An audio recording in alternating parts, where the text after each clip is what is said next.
Overcompensating, que segundo os espectadores mais coxa aí, que eu acho que não entenderam a série, tá deixando a lacração de lado pra falar sobre a comunidade LGBTQIA+.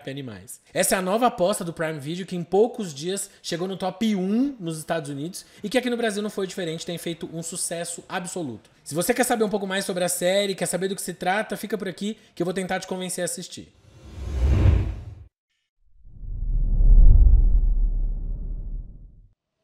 Olá, meu nome é Rafa Correia, por aqui a gente fala sobre literatura, sobre teatro e também sobre cinema. Hoje a gente vai falar sobre Overcompensating, a série escrita, produzida e estrelada por Benito Skinner e que tem sido um fenômeno na Prime Video, sendo uma coprodução entre a Amazon MGM Studio e a A24, que geralmente não deixa a desejar e aqui não foi diferente. Ao longo de 8 episódios a gente vai acompanhar a vida do Benny, que é interpretado pelo Benito Skinner, que é o criador da série. O Benny é um ex-jogador de futebol americano que acaba de entrar na faculdade com um segredo que ele não quer contar pra ninguém. Afinal, é um segredo, enfim. Ele é gay. Acostumado a sempre manter essa masculinidade pros pais, obviamente o Benny pira quando chega na faculdade e percebe que ele tem que manter o seu status de homem modelo. Para isso, ele não pode decepcionar. Essa primeira noite de vida acadêmica é um divisor de águas. E quem não transa está fadado à fama de ser um fracassado, ou pior, de ser um membro possível pertencente à comunidade queer. E então ele conhece a Carmen, interpretada pela Wally Barman, uma gata que tá tão preocupada quanto ele com esse rito de passagem aí da primeira noite na faculdade. Bom, eu não preciso nem dizer que dá tudo errado e que dessa primeira noite falida nasce uma amizade muito forte entre os dois. Pra piorar, o Benny se apaixona por um cara da faculdade e isso só vai atrapalhar suas tentativas frustradas de se manter no armário. E é isso, um enredo básico que, como todo besterol americano, se baseia na ansiedade e no medo de rejeição que os jovens sentem. E aí eles são capazes de tudo pra não quebrar as expectativas que toda uma sociedade criou em cima deles. I feel like anything that made me uncomfortable as far as sharing or any feelings and stuff, I was like, that has to be in. And I think in the writer's room we talked about that too. Like, I'm like, is this too far? But if I wanted to tell a story of someone overcompensating for being gay and this secret, and if I wanted to tell the stories of all these people, I'm like, we have to show you what it's like to, I want you to feel that room. I want you to smell what that dorm room smells like. Like, I want to take you there and get you into that headspace.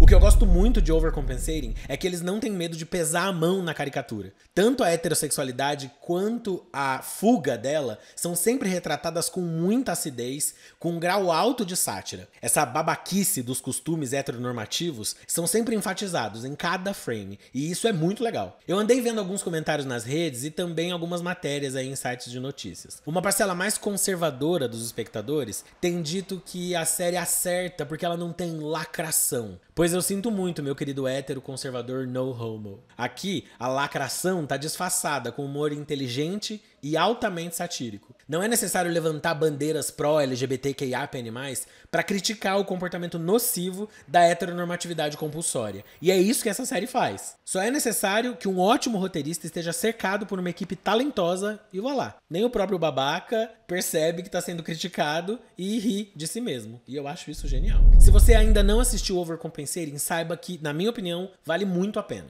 A série é engraçada na dose certa e utiliza desse humor para fazer a gente refletir sobre a sociedade que a gente está construindo para nossa juventude. E inclusive a sociedade que foi construída para nós quando éramos jovens. Eu sou jovem ainda, quando eu era mais jovem, eu quis dizer. O tema central aqui é sim o fato de que o protagonista tenta a todo custo disfarçar a sua sexualidade. Mas também tem espaço para falar de feminismo, de sororidade, de toxicidade, de relações abusivas e tudo isso de um jeito super leve, mas que é efetivo na hora de te fazer pensar. Toda essa lacração é feita de uma maneira muito levinha, fazendo com que a gente dê altas risadas e se pegue lembrando quantas vezes a gente não passou tanta vergonha na tentativa de não passar vergonha. A série passa num pio, acaba rapidinho e deixa um gostinho de quero mais, isso é muito legal. Olha, se você ainda não assistiu a série, essa é a hora de sair do vídeo. Então, muito obrigado. Por favor, deixa seu like. Se inscreve no meu canal se você ainda não se inscreveu. Deixa um comentário e volta aqui depois que você assistir pra me dizer o que você achou. Mas por que eu tô pedindo pra você sair? Porque eu vou começar a falar agora um pouquinho sobre as personagens. Pra isso, eu vou ter que citar algumas situações. E aí vai rolar spoiler. Isso pode estragar a sua experiência. Então, não passe dessa tela. Assim, ó, parou, pausa, vai assistir e volta depois. Beleza? Então tá bom. Eu vou começar falando um pouquinho do Benny, que é o nosso protagonista. E que é um típico protagonista de série adolescente. Ele toma atitudes e decisões erradas, faz com que a gente fique com raiva dele, mas no fim, ele nos conquista. E faz com que a gente torça por ele. E isso é muito legal. E eu acho sensacional que o Benito Skinner escolheu interpretar o papel que ele criou. Todo o elenco é mais velho do que as personagens da história. E isso só reforça o tom pós-traumático da série. É como se fosse um olhar adulto sobre os erros juvenis. A Carmen segue na mesma linha. Várias atitudes estúpidas ao longo da série, mas que no fim conquistam a gente. Ela é uma heroína muito legal de acompanhar, porque ela comete erros pesados, coisa que você fica tipo, porra, que mancada. Mas ainda assim você escolhe ficar do lado dela. E a gente escolhe perdoar a Carmen porque a narrativa da série deixa muito claro que as atitudes que ela tá tomando são por conta do meio. Não é como se ela fosse uma péssima amiga, mas é que o ambiente todo é tão nocivo que pra sobreviver é necessário cometer alguns erros. E a gente meio que entende, a gente passa esse pano pra Carmen. Além dos dois, eu quero citar outros personagens que são icônicos e que têm arcos muito bem construídos. Eu vou começar pela Hayley, interpretada pela Holmes. A Hayley é colega de quarto da Carmen e ela é um deleite de acompanhar. Pela primeira vez, eu acho, a garota fútil não é a vilãzinha da série, sabe? A Hayley, ela tem um certo nível de consciência e ela consegue reconhecer um babaca de longe. E ela não deita pra eles. Mesmo que às vezes ela precise disso. Claro que ela se preocupa demais com o que pensam dela e em construir um status na faculdade. Mas ela não tem medo de se arriscar. E também tem as falas mais icônicas da série, na minha opinião.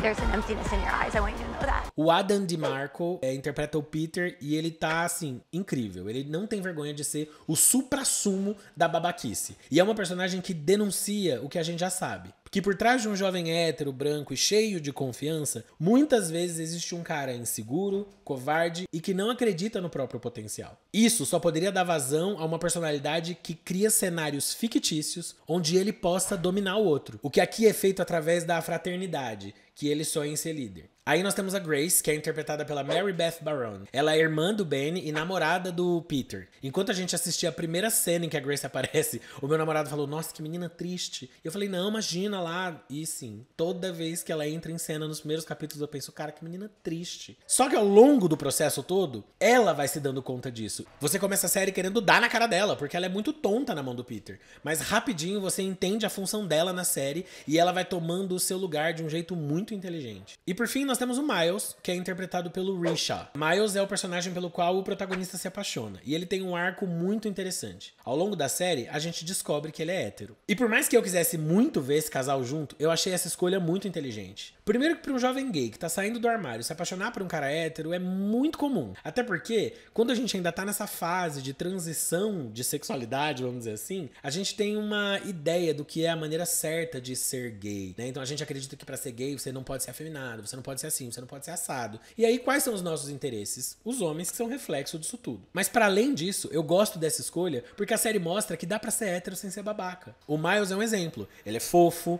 ele comete erros como todo jovem, mas ele não é tão inconsequente. Ele é atencioso, é educado, e a interpretação do Risha aqui contribui. Diferente dos outros héteros, ele não precisa ser tão caricato. Ele é só um jovem, tentando acertar sem se preocupar muito com o que pensam dele. No fim, a série que é sobre um protagonista gay tem na sua personagem hétero um exemplo de conduta. E isso é muito legal. Eu ainda quero fazer um shout-out aqui pra Charli XCX, porque ela é a rainha da interpretação. A gata tem 5 minutos de tela interpretando a si mesma e é delicioso de ver. Ela canta e interpreta uma versão de si na personalidade mais brat possível. É incrível. E uma das sequências que eu mais gostei acontecem durante o show da Charli, enquanto ela canta Boom Clap e a Carmen e o Benny estão passando mal no banheiro. É uma sequência muito bem arranjada, tem comédia, é muito legal. Enfim, a Charli, um brinco, maravilhosa. E aí, resumindo bem, depois de não conseguir dar uns pegas no Miles, de quase ter uma primeira vez com um casal de gays não monogâmicos, de se aproximar de uma gay magnífica da faculdade que trabalha na mercearia do campus e que ele também magoa essa pessoa pra tentar impressionar os amigos héteros, o Benny finalmente consegue dar o seu primeiro beijo gay num amorzinho de infância, numa cena que é muito bem feita. E aí, no fim, a série termina com um cliffhanger perfeito, quando o Benny